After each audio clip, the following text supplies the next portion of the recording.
Welcome back to Lesbo and the Bean. We got UFC 222 in the books. What a fun weekend. Welcome back to YouTube. If you haven't liked and subscribed, remember, what a fun show. Ended up going a little bit late. A changing of the guard card ended up happening to an extent. Christiana Cyborg still proved that she is the baddest woman on the planet.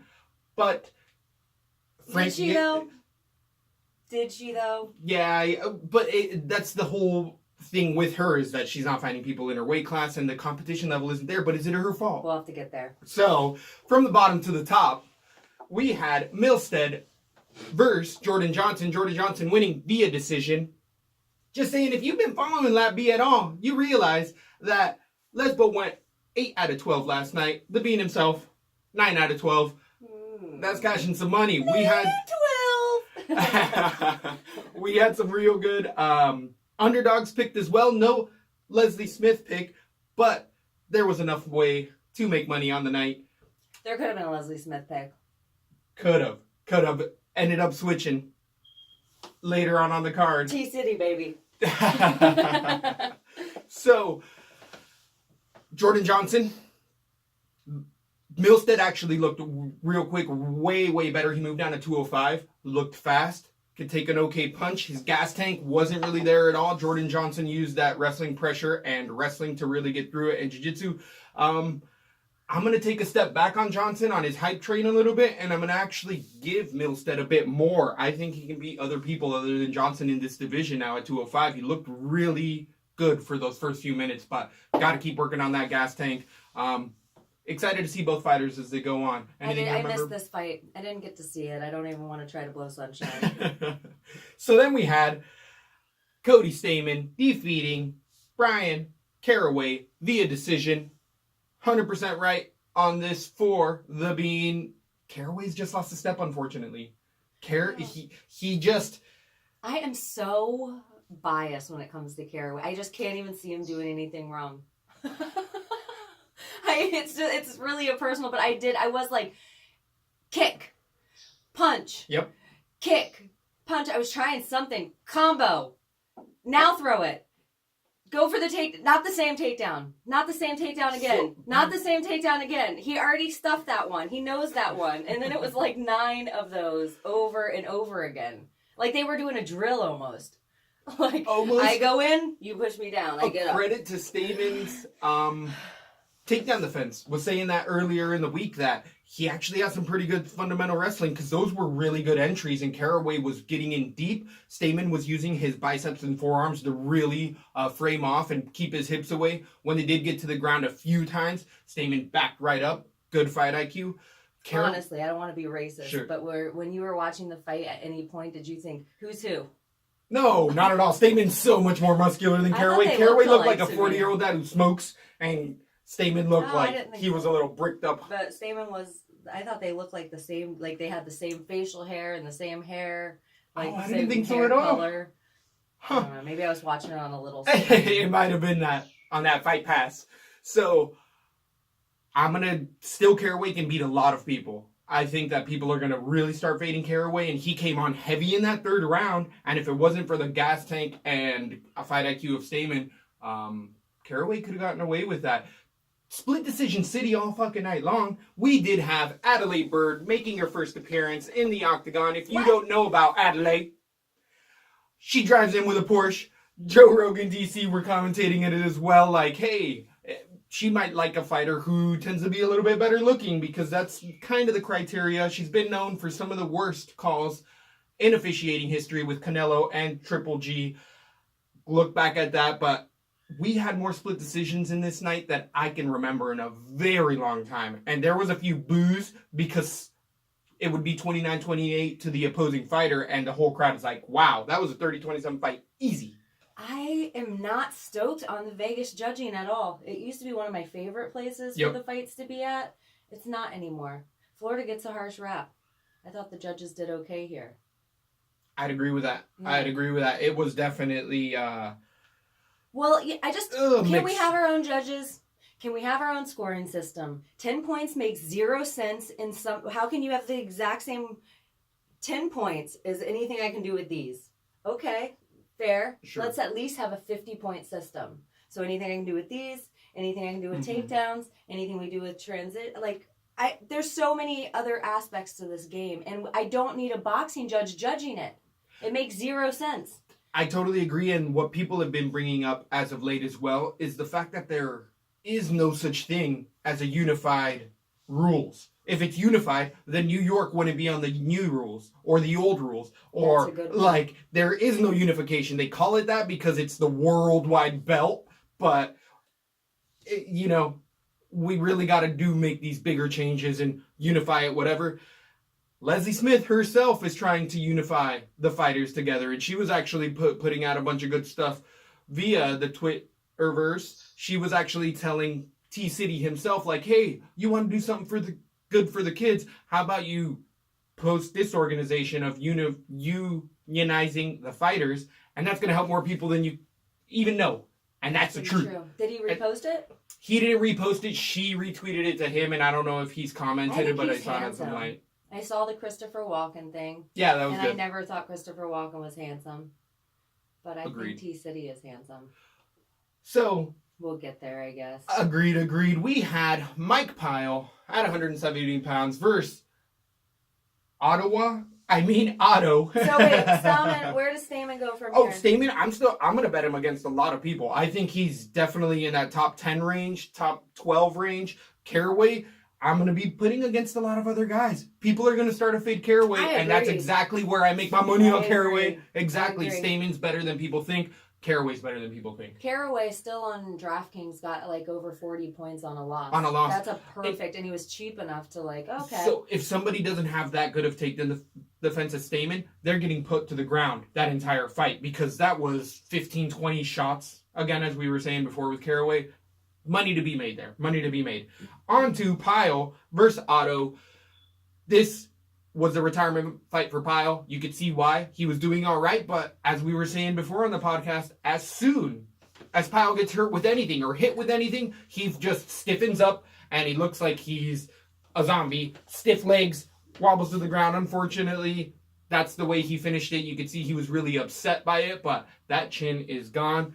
Don't even have to say get out of here because you have left. I think we already on said your before own the fight fruition. started. Mm. That's why we had Otto on a lot of cards. He actually cashed a lot for me.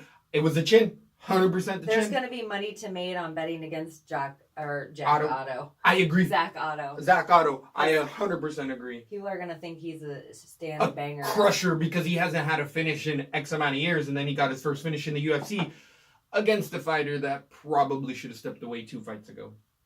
And here we get into weird. This is where also it gets Weirdsville, but I do feel like this was a right call by the refs, and I really like that the refs took a step back and asked Herb and other refs in there, and they came out with the conclusion. This was Hector Lombard versus CB Dollaway. 100% can't trust CB Dollaway's chin. Said that before.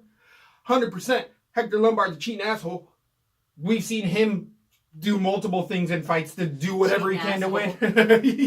That was cheap as hell, and they made the right call. I'm just saying, I would rather have, if we are at a UFC event and Jessica I comes tearing after me, would rather way have that than Hector Lombard. Good point. Good point. Hector Lombard will rip an arm off. Especially if he's not allowed to fight. You might get boomeranged, I'm just saying. This is true, but might have a lawsuit. You better be there recording it, because I will just go into a bear mode. I'll just crumple up into a little ball and be like, oh, I'm dead. Yep. I'll do a CB Dollaway and be like, I can't walk. I can't walk. I can't see what happened. Not to say CB. Not to say that CB wasn't playing the game there. CB also was looking for a way out, regardless, because it worked out for him. He did get a disqualification. So at the end of the first round, not much happened. They were getting a lot of woos. Cooper, he wanted out of that plane. He was looking for a way out, and he found it, and it worked out for his best interest. Hector, though, landed 2 punches after the bell rang via the Iron Lady. But the jab was iffy. That was right on the bell, but the straight right behind it was a full 2 seconds after. The ref himself even said time in the jab. Hector could have pulled that punch everybody knows who has ever stricken knows, oh, you just pull that punch back and it's not whatever. Hector could have done that at the beginning of the second round and finished the fight. But he was trying to also play a game and was calling it like, oh yeah, you're done, but that was late. There's no way that was fucking talked about late. this card being the changing of the guard a few times, and interesting enough, we also talk about the veteranship and how these veterans know what they get away with. They're not getting points taken for dick kicks. They're not getting points taken for eye pokes. They're not getting points taken for strikes after the bell. Yep. So we saw the veterans tonight really take advantage of knowing what they know about the sport, and some of them it cost them. You know, and this is one of the examples. So this is one of those examples. Hector Lombard looking to fade your ass as soon as I can. Same with CB Dalloway. CB had the back injury. Now has had a couple finishes, and it's can't trust it. Yeah, Hector Lombard's still going to ruin a night or two of mine here to come, because I'm not going to vote on him or put him on my cards anymore, and he's still going to finish nights in the first round with that monkey punch. Though he's on a 4-fight losing streak with a disqualification for an illegal hit. I think that this could be his walking papers. Right? No, he's out of Coconut Creek, Florida. Came out of Cuba, but I believe is an American. Oh, okay. Yeah, we got Yoel. We don't need anyone else representing. Yeah. Well, I think with the illegal shot, as I'm saying, I think Lombard could get his walking papers. I think the UFC can be like, you're on a 4-fight losing streak, and that was pretty weird. We're just gonna let you go, because there's no way he had an extra fight unless he won this. Like, this was make or break for him, and he broke it. Yeah, I don't really care about either fighter going forward. On to John Dodson versus Pedro Munoz. Who's Mark Munoz? He's a light heavyweight. Oh, okay. At least he's a fighter. Wrestler. He's not like an commentator. No, he's an old school Filipino guy. So this ended up being one of the more stagnant fights of the night. It was whether Munoz could get Dodson to the ground, and it never happened. Dodson backpedaled the whole time. Winklejohn game plan, ran back the whole time, landed his shots. He got pieced up. Didn't get pieced up, but John Dodson's little Ninja Turtle head helped him out with some of those shots, because he ate a couple hard ones that against other fighters with better strikes. Turtle. He is a little Ninja Turtle. He's just starting to get hit more because his game plan has always been movement, and he's starting to slow down just a bit. Gas tank also really started to take a hit for John Dodson. But with Munoz, he just has to get a little bit better as well in the striking range in those takedowns. As we were saying before, prior to the fights, Munoz doesn't have a good takedown entries and has to jump over things in order to get you or jump under you. Against the guy with good wrestling, he'll stay away from that. It was very, very boring. And do you feel like part of the boredom came from how many times we've broke it down, how long we've waited for it, and it's like, why are we waiting for this fight, and why are they trying so hard to put it on? Maybe it's just not meant to be. Let's just separate this. Let's just... Decision City for John Dodson. I'm going to start to look to fade John Dodson. I feel like he's going to start to be exploited a little bit more. If Munoz doesn't get those takedowns in order, he could be a monster because he's got okay striking, and on the ground he's a beast. It's that transition. It's MMA. It's not boxing and jiu-jitsu. Do you think the Jackson Wink strategy could be exploited a little bit at this point? I think people are starting to, and they're starting to do that with pace. They're starting to realize... Just come forward with pressure. Yep, because if you're running the whole time, you're still running. You're still out of movement, and that forward pressure, I think judges, maybe not these judges, but I do feel like a lot of judges are like, whoa, that guy was backing up the whole time.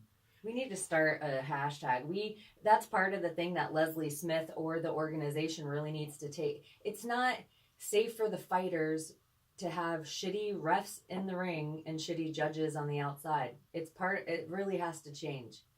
The system's crazy. And I know in boxing, it is better than boxing. I will say that. If you actually watch boxing matches, how many robberies or close fights that you see that you're like, no way, no day. They're a lot further away than a lot of these. This is sometimes like, there was a fight, I know we'll get up to it later tonight. It might even be really like the next fight after the Dariush fight. But we are like, oh my gosh, if this goes that way, it's a friggin' robbery. And I think everyone was on the edge of their seats thinking, this is not happening right now. This bitch about to win a split decision undeservedly. She shouldn't even have had a split at all. Anyway. Yep. Yep. Anyway, I think we can go into, I think it was the surprise of the night. I do feel like, though, the John Dodson was a split decision to Munoz, and so was the Caraway, which was those earlier splits that we were talking about. John Dodson was split decision to Dodson. Munoz to Dodson. Yeah. You said Dodson to Dodson. But either way, and it was Caraway. What was the other split that we had? No, I was just saying that the split decision went to Dodson. You said it went to Munoz. Oh, no. Sorry. I meant, I was saying that the fights that they were fighting in the ones that went a split, it was Caraway was a split decision, which I thought Stamen had three of those rounds easy. Munoz never had a round for me, closer. Then we had Dariush versus Hernandez. Hernandez coming in with nothing to lose. After weigh-ins, I was actually saying Hernandez looked like a fucking tank. That dude was shredded. Big chest, big arms. I didn't recognize him. Blitzed Beneil Dariush. All credit due to Dariush. He wants to fight anyone, doesn't care who it is. Came in short notice, was a heavy favorite, minus 400. Came out and was exposed. Ramsey Nijum got him out of there the same way. Blitzing Beneil Dariush and just trying to hit that chin can win you the fight for Dariush. Unfortunately for him, he's starting to have chin issues. You're starting to see with Beneil, like, he has all the talent in the world. He has amazing striking, great ground game. Sometimes willing to eat a shot, to give a shot, but he's not able to hold that chin up anymore. And at Black House, we've been told multiple times over that they used to strike really hard back in the day. I don't know if they're still doing it now or whatever, but I think Beneil needs to take a good 6 months to a year off, which is easy for me to say when I'm not getting paid. Yeah, you don't have a whole camp and whatever else going on. Where I'm sure he's like, give me whoever, I can beat most guys in the world. But there's fucking monsters, up-and-comers like Hernandez. And I remember before the podcast saying, Hernandez is going to do well after Beneil. It's just too big of a step up. Guess what? Wasn't too big of a step up. Hernandez is going to be someone I'm going to be really looking forward to. But I think a lot of people saw that in last night. Into the fight. I don't want to get too hyped on Hernandez. I'm just starting to think that maybe Dariush should be faded a little quicker than I was anticipating fading him. And I don't want to get too high on Hernandez yet because I didn't really see him do anything. Yeah, I mean, he did that the whole first good part. Game yeah, but it's like very scary. Now I'm realizing, like, the Nuganu in my head. I don't want to get high on a guy that we've only seen 42 seconds of. 42, you know, when they start having those quick knockouts, that it's like, whoa, okay, what happens after this 42 seconds?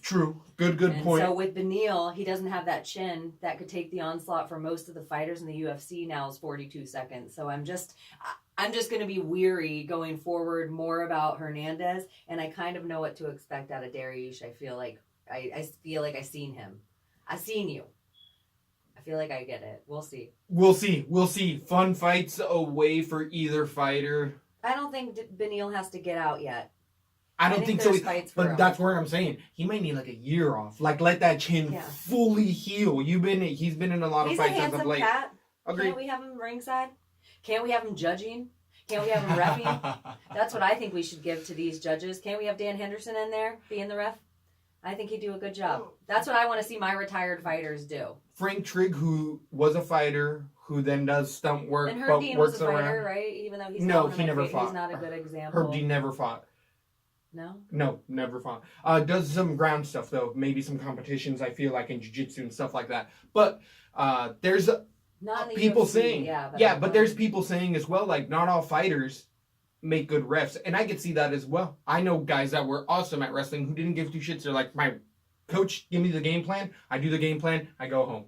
I don't care about whatever. They tell me to look at tape. That goes without saying. I don't think every fighter would be a good judge. I think there still would have to be a test. I just think not only would it make it more exciting for the fans to see ex-fighters at that spot, it would also give fighters a career to roll into that isn't just broadcasting. I think that would be good for the fans. And I think they could learn all the skill set of it. It even seemed like it'd make more sense to somebody who's actually been in there. They know when somebody's actually in danger and when they're not. You know, it's not the layman's terms of just what they've been told. And I think a lot of the submission games, the higher level it gets, or even, I mean, we'll get into that fight later on, but like Suga, like if you're a fucking ref in that fight, how do you make that call? And how interesting is that whole thing? I mean, we'll get onto it, but just those little intricacies that you probably don't learn that in school. Like, what do you do from here? How long do you give the fighter? Is it just a nerve? Is it a break? Is it dangerous to them? Is it just a foot? And that doesn't make it life-threatening at all? I don't know. It seems like a... If you listen to Big John, he does schools and stuff and talks about situations like that. So they depends on where they went to school, but they do get exposed to some of that stuff. Either way, we had Mackenzie Dern debuting against Ashley Yoder. This was a dirty split, right? This was a disgusting dirty split. Okay. This was a 29-28 Yoder at one point in time. I wish I had the Fred Norris button from Howard Stern that I could go, dirty split, and it was the sound of Justin Timberlake dirty pop, but it said dirty split. Yeah. So, Dern being a minus 375 roughly before the bout started, was likely to get a submission in there. As we say with a lot of these jiu-jitsu people here at LaTB, no takedowns. And it proved somebody who has zero, Ashley Yoder has been taken down in every single one of her fights, had 100% takedown defense against Dern. Who, that's what she's supposed to be able to do. So, there's money to be made. That's what she's supposed to be able to Dern. How you Dern? How you Dern? How your mama Dern? Did you, by the way, see the video that I ended up sending you of the accent that has changed over time for Mackenzie Dern? No, I wanted to watch that though, and it seemed really funny. In like 2009, 2010, Valley, California girl sounds like any high school chick that you're ever going to meet down in the South, West. As the years has gone, SoCal, as the years have gone on, you just see her with, not to just jump on the bandwagon and give her shit for it, she has family in Brazil and went down probably in those like 16 to 20 years, formative years of your life, where she's like, all my brothers, all my friends speak like this. Oh. Like, it was just so now she has such a Brazilian accent, and look it up. It's pretty interesting. Either way, she's going to make a lot more money than most fighters because of her looks and everything, but there's so much money to be made against her if she can't get other women on the ground. I have to say about the looks thing, I feel like unless there's a skill behind it, and people can say everything about Ronda, but part of the reason that Ronda was such a hot sell is because of the looks mixed with the skill set, and people can say, oh, she got fed cans. Really? She got fed the whole 135 division that still fights right now? In fact, we had a fighter, come on, it wasn't all cans. Like, Ronda just did what Ronda did, and her looks added to the bonus of that. So, Dern, she's young, but that wasn't a great performance against someone she should have ran. Ronda Rousey. She didn't come out in Ronda. At -3 whatever, she should have ran right through her, got her to the ground, finished her.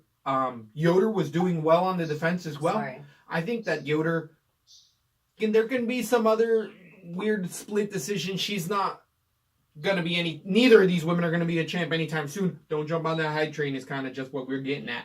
Yeah, and Yoder, she looked better, but I don't know how much growth I expect out of a fighter at 30. And I do believe old dogs learn new tricks. And I do think in this women's division, like at the 135, we're seeing the older fighters over 30 still maintain and get better and grow. The 115, I feel like it's the same as the guy division, where it's a little harder to keep the speed when you're getting older. And so that youth is really important for the lower weight classes. How did you feel about Yoder's square-offs before the few days before? She's one of the few women that wore a full dress, earrings, did her hair, wore makeup, didn't look anything like a fighter. I actually really liked it.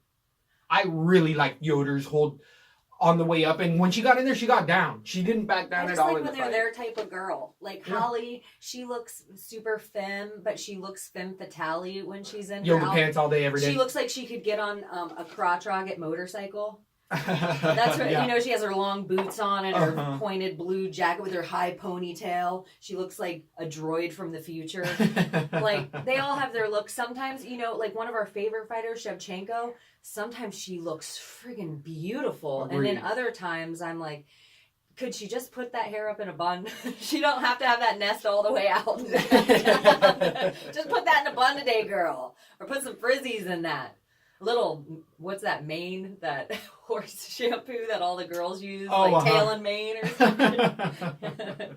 So I'm not high on Dern going forward, and I'm like, oh, Yoder impressed me, but it's against, I think both women, I think there's a little money to be made on Yoder going forward if they try to feed the other good people to her. I think she's going to squash some hype trains. And I think watch out for Dern, because moving up in this 115 division, there's no room for that. There's no, even who's she going to fight next? In the, now I don't mean low end, but I just mean in the bottom, 15, the top girls. Carla Esparza. That's what I'm saying. Carla they gave her Esparza? somebody that she should have ran through already, and she didn't. The 115 is a division to me that's getting super thick of talent. Too quickly. Yep. It's dangerous for Dern going forward. God darn it. So, we had a fight that went the distance in the heavyweights. I was saying this a bit earlier. Don't skip, Kat. Oh, sorry. Damn. I thought you were talking about the heavyweight. I'm like, damn, you brave as hell. You brave as hell calling them girls heavyweights. So, we're into the main card. We had Kat Zingano versus Caitlin Vieira in a decision. Changing of the guard. Kat lost a step. Those knees are gone. Those knees are so gone. That was worrisome a few times in that fight. Right. Caitlin was landing shots. Caitlin has great takedown defense. Good on the ground. Solid hips. Very strong in the hips. Vieira, being undefeated, is really proving that she's a contender. There's fights she can lose.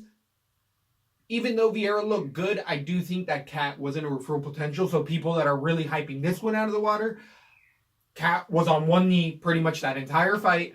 And we saw it right from the beginning. Yep. Something weird happened with her knee to ankle. Yeah, it was weird. And she's had multiple surgeries on both knees.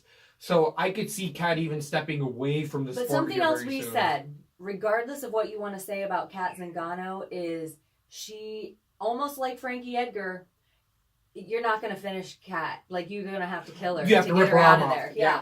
So the fact, it's a testament to me that Vieira, she kept the grind on her. Kat has a pretty good wrestling game, and it did not look that way in that fight at all. So that's impressive to me. I liked Vieira's body. I think there's room for her to grow. She had that twiny, thick underneath body, not the shredded body, which makes me think, oh, she might have good cardio. She might be somebody to watch for 5-round fights going forward.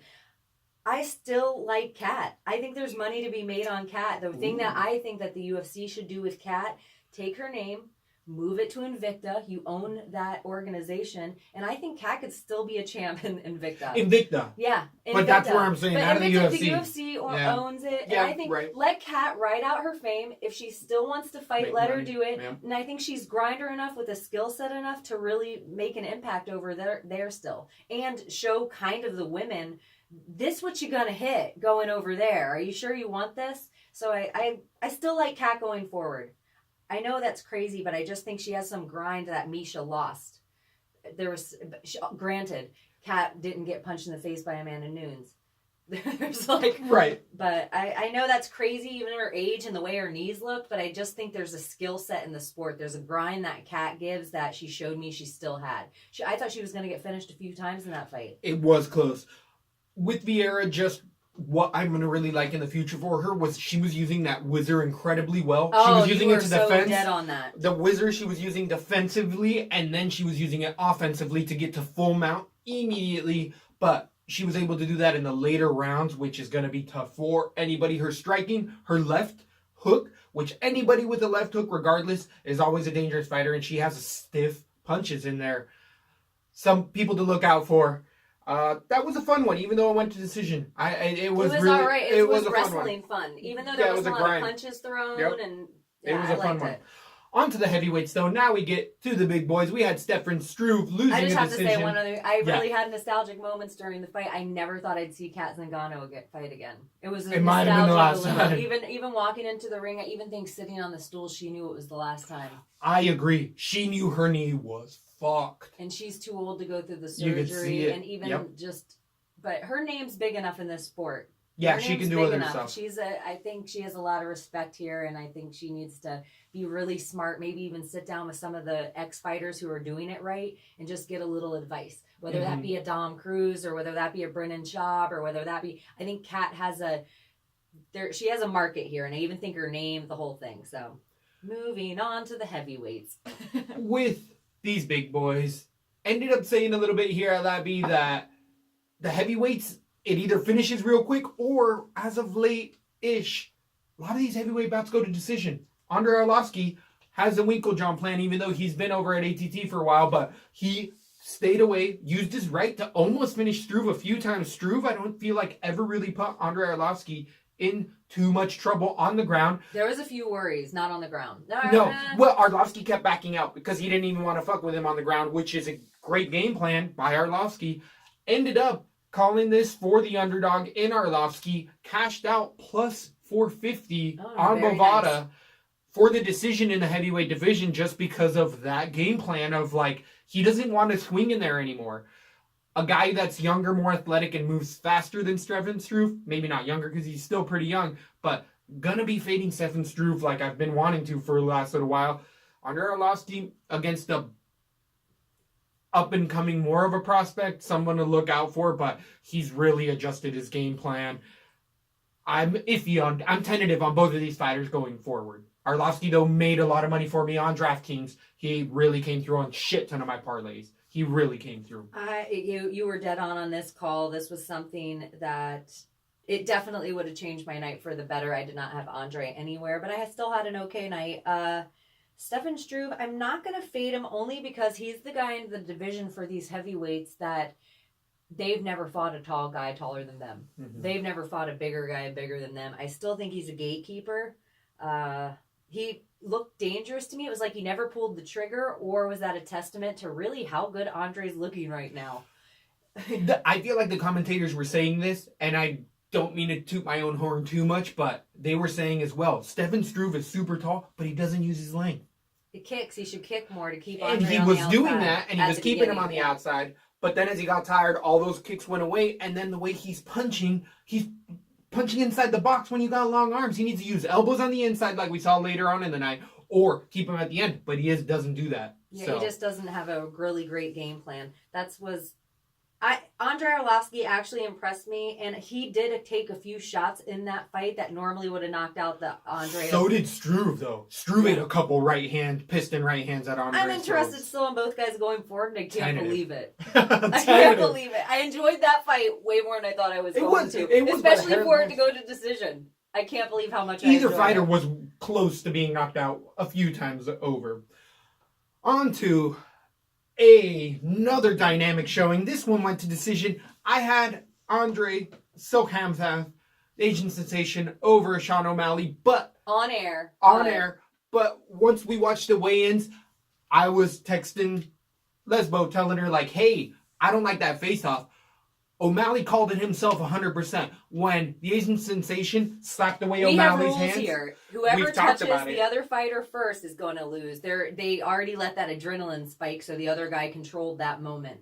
And O'Malley said it on the embedded afterwards. He goes, that guy's so mad right now at me, he wants to throw all of his weight into his punches. I was even saying on the show, I feel like, Asian sensation has a puncher's chance, which traditionally you do not, unless you're betting on Derek Lewis, want to bet on that, especially in the lighter weight divisions.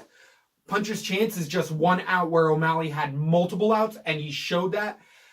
This fight, we saw the dexterity, all of the fun angles. In O'Malley, he does get hit a little bit more than my liking, but he showed that he has a good chin in there. Regardless, got a good game plan.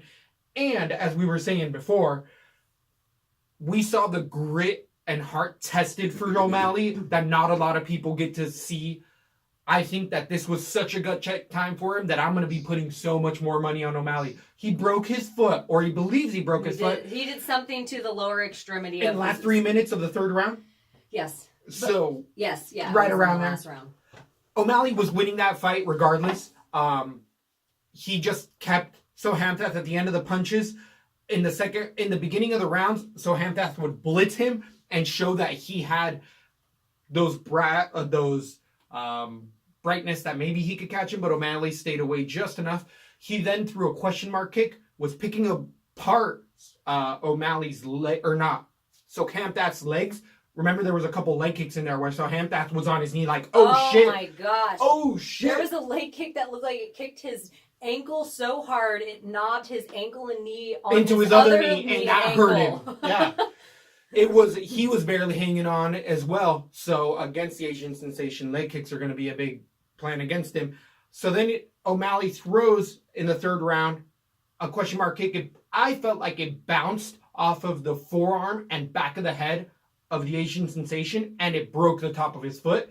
But immediately, O'Malley put his foot down and picked it up off the ground. You could see that he was injured. Same as Kat Zingano. He was on it. Very gentle. You could really tell. And then the Asian Sensation, though, had almost been finished in that second round and went in for a takedown. Almost finished in the first round. Oh, first round. But either way, went in for the takedown. Round. This was the third round, yeah. This is where I got to put money against the Asian Sensation against most lowest other ring fights. IQ. I was telling you all night, the whole time. Look at this ring IQ. This is horrible. And even the commentator started to say it.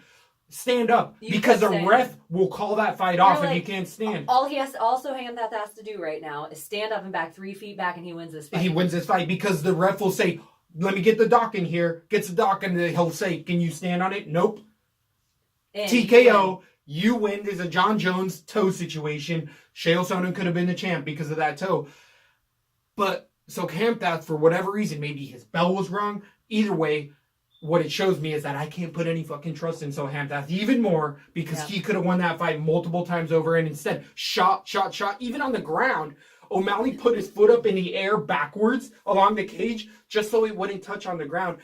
And so Hamdat is trying to play this ground game that he's worse at. The fall we always talk about, the dead drop where you put your leg behind it and you go, ah! Like that gay guys do really good. Right. Certain gay guys, I don't want to just go blanket all drag queen gay guys. Ah! Dead drop. Yeah. That's what Sugar Shane was doing against the fence. He had his leg all bent back. All I kept singing the whole time was, nah, really needed to get by. Gotta have it. Hashtag Suga High. Suga. I love Sean O'Malley. I don't know how many great fighters we compared when we were watching him in those fights. I'm glad he went to decision. I'm not glad he hurt himself, but seeing that gut check, whoa, the kid's tough. So now you add that to, we saw some Stephen Wonderboy kicks. We saw TJ and Dominic Cruz footwork. We saw, we compared him to Nick Diaz from his back. Nate Diaz from his back. We compared him to Tony Ferguson. He looked he looked like somebody added together the best parts of a whole bunch of fighters. Yep. And I don't want to get super high because I don't want to put Hamdat up there with the top of the division. Exactly. But Hamdat is still good enough that I'm not going to fade him yet. I still think there's guys that cannot take him yet, but not Sugar Shane. He's my baby boy. That's my baby. If you got diabetes, be careful. That's my baby. He give you a sweet tooth. So that fight was so exciting. It was. I'm really interested to see what X-rays come up, how long it's going to be for O'Malley. He likes to fight a lot, but from what it looked like, as soon as that bell rung, he was crying, literally. He was tough enough to do the interview from his back with Joe Rogan, which was we fucking loved. badass. And we all loved, and I actually saw Dana in the post-fight presser, and I don't know if he made a comment about Joe, like, I don't know why he did the interview from his back. He should have back, because they probably can't use those clips later on when they're trying to press Sugar Shane when he's doing an interview from his back. But for real MMA fans, we liked that. We thought it showed how tough he was, that this is how hurt. But the dumb part we thought was not at all Joe. We love Joe Rogan. We love the whole exchange. The worst part was the doctors and the medical people in the ring. Why didn't you put a stool under his leg? Why didn't you pull his body back to flat to begin with? Compression. Why didn't you put a compression? Like, the amount of stupid stuff they were doing, just having his body. There was there might have as well been a monkey just playing with his leg. The doctor came in and grabbed his leg and was like, where does it hurt? And